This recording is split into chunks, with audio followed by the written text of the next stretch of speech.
The sun climbed mercilessly over the town of Brightwater, casting long shadows across the dirt-packed street. Dust rose with each footstep as boots shuffled and murmurs grew. All eyes were fixed on the gallows at the town square's edge too. Beams weathered by hangings past, the rope already swaying in the dry wind like it had a memory of its own. A crude sign nailed to the post read, "Justice at noon." Emma Carlisle walked barefoot, ankles chained, her long dress torn at the hem. Dirt clung to her skin, and blood crusted the corner of her lip. But she held her head high. Her gray eyes didn't flinch as the townspeople whispered and judged, some jeering, others quietly ashamed. She moved like someone who had already made peace with death. Witchcraft and sedition, Sheriff Red Ketchum declared, standing tall in his gray ex-Confederate coat badge shining too bright for the man who wore it. His face was smug, his eyes cold, and his voice carried no mercy. At noon, she swung justice for all to see. But Emma's crime was no sorcery. Her only sin had been compassion. They'd found her with blood on her hands, the boy barely breathing beside her. A black boy, barefoot, whipped. Emma had hidden him, tended his wounds, and tried to get him across the river. She didn't lie when they caught her. She simply said, he deserved better. That morning, as they dragged her through town, she kept looking for one face in the crowd. Jonas, her husband. But he wasn't there. A year ago, it had been different. Their cabin sat on the edge of Red Bluff, where the wind carried the smell of pine and iron. Jonas Carlisle had once been a Union scout, known for tracking men by the sound of their breath in the trees. But after the war, a landmine stole his sight. What it left behind was something stronger. Emma had fallen in love with him slowly, not because of what he was, but who he became after the world went dark. Their life was a rhythm of hands brushing past each other, whispers over stew pots, and the soft clink of wood as Jonas whittled strange little birds he couldn't see, but said he could feel were flying. He never missed a shot when she guided him, his ears sharper than any man's eyes. But there was always more to Emma. She kept papers in the floorboards, letters from desperate hands. She took in those no one else would runaways, widows, orphans. She never asked why they ran. She only asked, can you be quiet until dark? One night, she came back lay-drenched and trembling. A boy no older than 10 lay across her shoulders, his back a canvas of scars. Jonas had stood in the doorway with his cane and simply said, "How bad is it?" "Worse than most," she answered. They hid him for 3 weeks. But when he was caught, the landowner made sure pain was the language of confession. The boy broke, gave her name. And the town that once waved to Emma as she brought eggs to market turned silent, then hostile. The sheriff called her a traitor. A witch, said she used herbs to cloud men's minds. Now standing beneath the gallows beam, Emma could feel the sun burning through her dress. The noose was coarse against her neck. Her legs trembled, not from fear, but from waiting. Her gaze swept the crowd. Dozens of faces, none of them his. Where was Jonas? She thought of their last night together. Him seated in his chair, hands shaking as she kissed his knuckles. He'd begged her to stop helping people, said the world didn't change just because you bled for it. She had cried silently, placing his hand on her heart. "You don't have to see me," she had whispered. "Just believe I'm still here." He'd nodded, tears leaking from eyes that no longer saw. "If they come for you, I'll find you in the dark." The lever creaked. Someone tested it. Emma shut her eyes. "You said you'd find me in the dark," she whispered to no one, her voice almost lost in the rustle of the wind. The sun reached its peak, the rope pulled tight. Ask ChatGPT. Jonas sat on the porch of the cabin he built with his own hands, rocking slowly in a chair that creaked like old bones. The letter trembled in his fist, its edges sweat-wrinkled and torn. He didn't need his eyes to know what it said. He'd traced each word a dozen times with shaking fingers.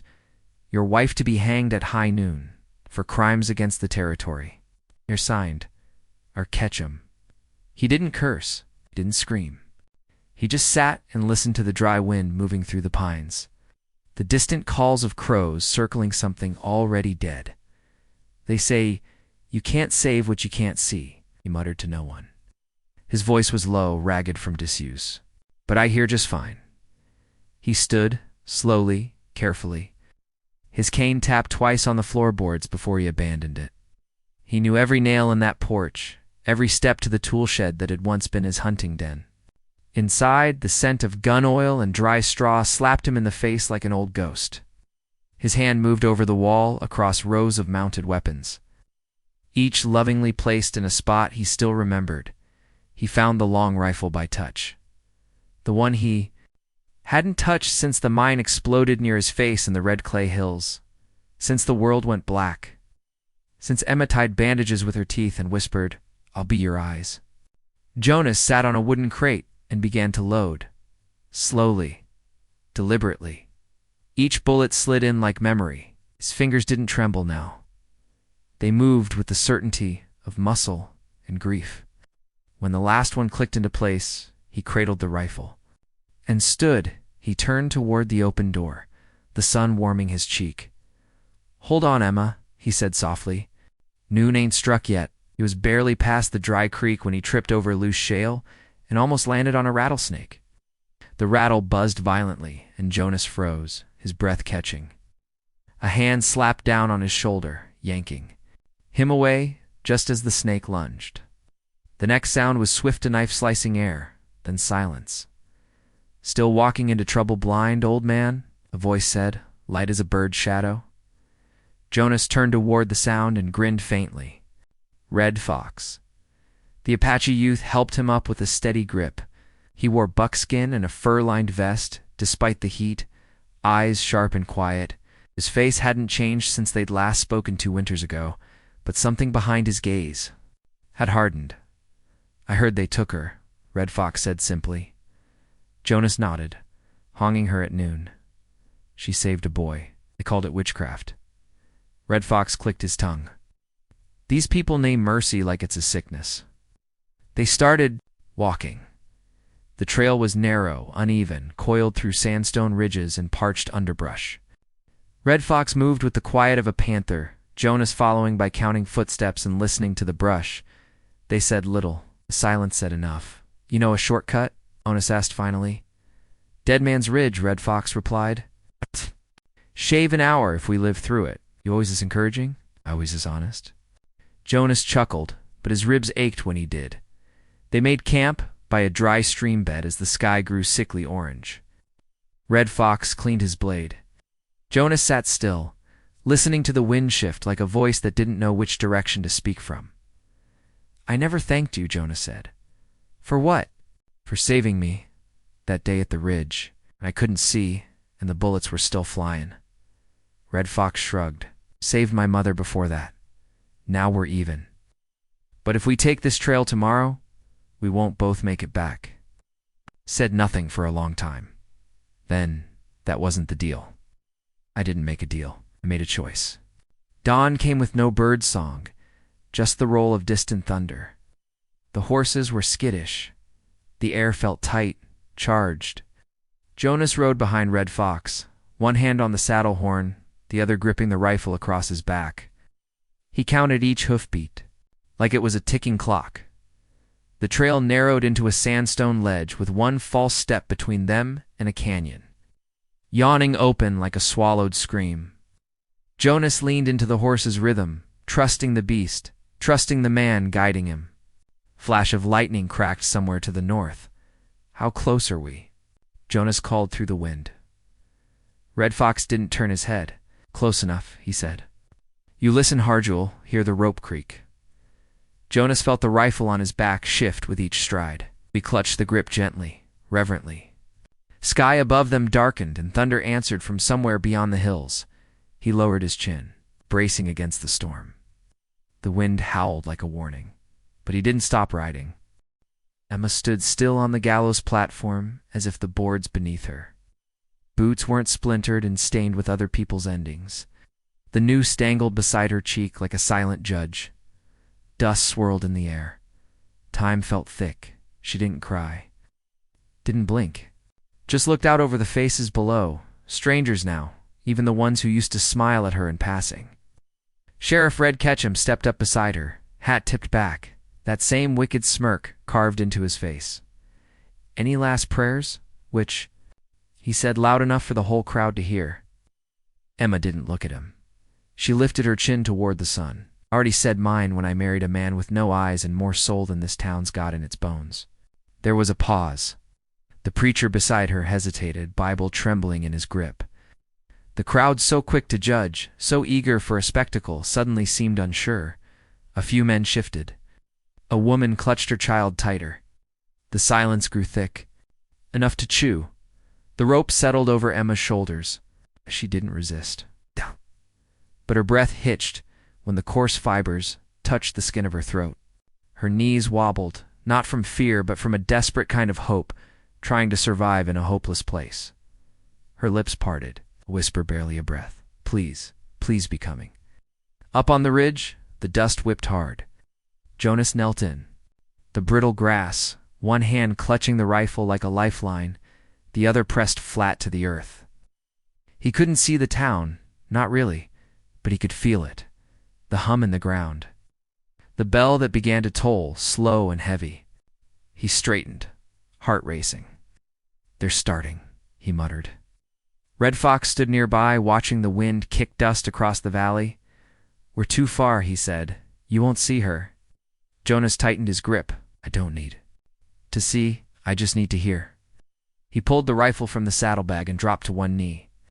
The wind tore at his coat, tugged his hair, but in his mind there was only stillness. No ridge, no war, no blood, just her, the sound of her laughter, the rhythm of her breath at night, the soft clink of a spoon when she stirred stew with one hand and reached for him with the other. He listened, not to the wind, but to her. He could feel her fear like a thread pulled tight across the canyon. He leveled the barrel in the direction of the gallows, and he fired.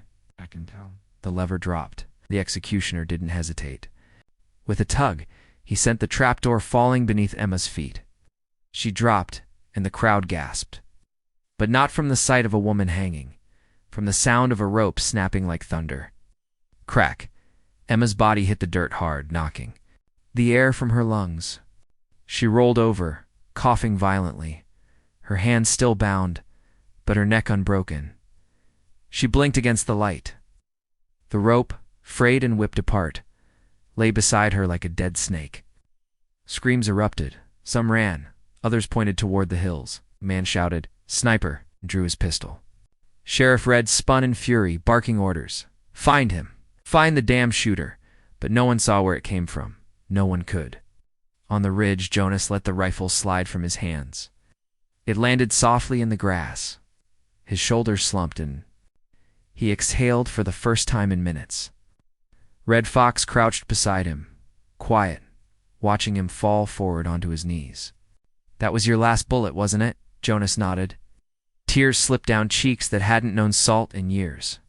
"But it was enough," he said, voice hoarse and full of everything he'd never be able to say to her. In the distance, the gallows stood empty, the rope split, and the sun high above watched it all with no judgment at all. Ask ChatGPT. The gallows yard erupted into chaos the moment Emma's body hit the ground alive. A woman screamed. Someone fired a shot into the air.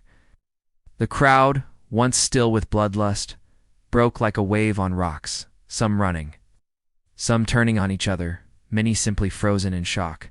Emma, bruised and coughing, pulled herself to her knees and then stumbled into the crowd. Her wrists were still bound, her face streaked with dirt, but her legs moved like they remembered freedom. People shouted her name, allies and enemies alike, but her eyes searched wildly for one figure, the only one who mattered. Gunfire cracked again, this time from behind the saloon. Not the sheriff's men. Not Jonas. From the edges of the square, they came. Emma's allies, women she'd sheltered. Freedmen she'd fed, veterans she'd defended. They returned with pistols, knives, and fury. A grizzled man with one arm dragged the sheriff's deputy to the ground. A black woman with a slingshot knocked a rifle clean from a ranch hand's grip. The crowd twisted into a battlefield. A horse galloped in from the western ridge.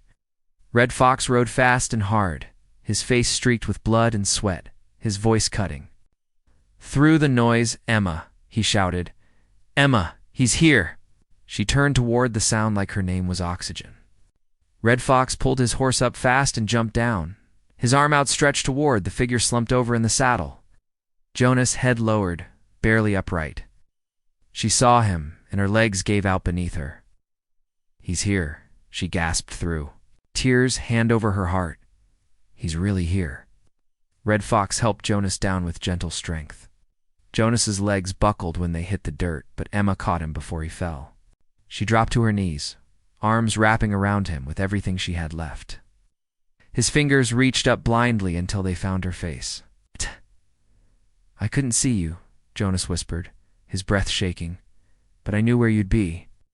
She pressed her cheek into his palm, crying now, full and raw and alive. "You broke the rope," he smiled, soft and tired. "You kept me whole." She kissed the inside of his wrist and wrapped her arms around his chest. Behind them, the town raged, but here in this dust, they were the eye of the storm. Red Fox lifted Jonas gently and helped him into the saddle. Emma climbed up behind him, arms tight around his waist. Her dress was ripped, her lips still bleeding, but her eyes burned bright. Red Fox mounted his own horse and looked toward the gallows. Sheriff Red was being dragged away by his own townsmen, stripped of his badge. The air smelled of gunpowder, and justice bitter and earned. Without a word, Red Fox turned his horse and rode east. Jonas leaned slightly toward the sound of his hoofbeats. "You think he'll be all right?" he asked. Emma nodded against his back. "Walks his own path. Always did."